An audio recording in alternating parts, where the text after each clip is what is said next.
This is Spanish 2 Contemporary Life Vocab 61 through 65. I'm going to say each of these 5 expressions in English then Spanish and clap. And after I clap, I'd like you guys to repeat both the English and the Spanish with me, okay? Here we go. 61. To make the bed. Arreglar la cama. To make the bed. Arreglar la cama. 62. To clean the bedroom. Arreglar el dormitorio. To clean the bedroom. Arreglar el dormitorio. 63. To mow the grass. Cortar el césped. To mow the grass. Cortar el césped. 64. The chores. Los deberes. The chores. Los deberes. And finally 65. To wash the clothes. Lavar la ropa. To wash the clothes. Lavar la ropa. Now, how are we going to remember that arreglar is to make? It actually means to make, to fix, or to straighten up. Okay? Well, in the military, there's a regulation. You have to make your bed on a regular basis. Get it? A regular. In the military, there's a regulation. You have to make your bed on a regular basis. Now, arreglar is to straighten up or to make, and cama's bed. Come on, Ma, don't make me go to bed. Or come on, Ma, don't make me make my bed. Or see, Ma, I made my bed. So cama's bed. Now, to clean your room is, or to straighten up your bedroom is arreglar el dormitorio. Limpiar el dormitorio is to like scrub things, you know, but arreglar is to like put your clothes away, to do things like that.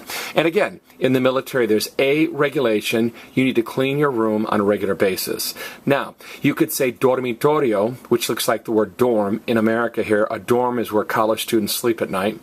Or you could say cuarto, or you could say habitación. So you could say arreglar el dormitorio, arreglar el cuarto, or arreglar la habitación. Any one of those is fine. All right. To mow the grass is cortar el césped. Now, since césped ends in a D, it's what I call a lizard word. Everybody say lizard, lizard. If a word ends in L, Z, R, or D in Spanish, we expect to stress the last vowel. But this accent says, hey, don't stress the regular vowel that you expect, stress me. So it's césped. An accent mark means break the rule. Don't stress the vowel you normally stress me instead. Now, pelo corto is short hair, and pantalones cortos are short pants. So if corto means short, cortar is to cut or to shorten. So cortar el césped is to cut the grass. Now, how are we going to remember that césped is grass or lawn? Well, visualize there's an old man in your neighborhood that's really obsessed with his grass. And he's always like, hey, you kids, get off my grass. Hey, you kids, get off my lawn. And every time somebody walks across the grass, he calls 911 and he says, pedestrians are cutting across my grass. Or he says, pedestrians are cutting across my lawn. And 911 says, Mr. Johansson, we've explained to you, that's not a matter for the police. But whatever. Césped is grass or lawn. Now, deberes are chores. All right? Now, say Deb ought to do her chores. Everybody. Deb ought to do her chores, or Deb has to do her chores. So los deberes are the chores. You could also say los quehaceres. We're going to talk about that in about a week or two.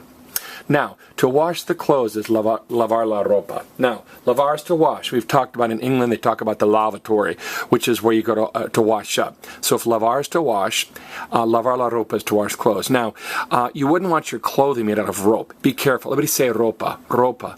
It doesn't mean rope, it means clothing. Remember Tom Cruise on Castaway? Let's pretend all of his clothes had fallen apart, and he didn't want to get sunburnt and skin cancer, so he made more clothes out of rope. Would that be dreadfully uncomfortable or what? All right, let's do a post quiz. I'm going to cover up the Spanish, and I'd like you guys to take a few seconds, look at the English and say the Spanish equivalents out loud, or even better, look at the English and write the Spanish equivalents down on a sheet of paper. This has been Spanish 2 Contemporary Life 61 through 65.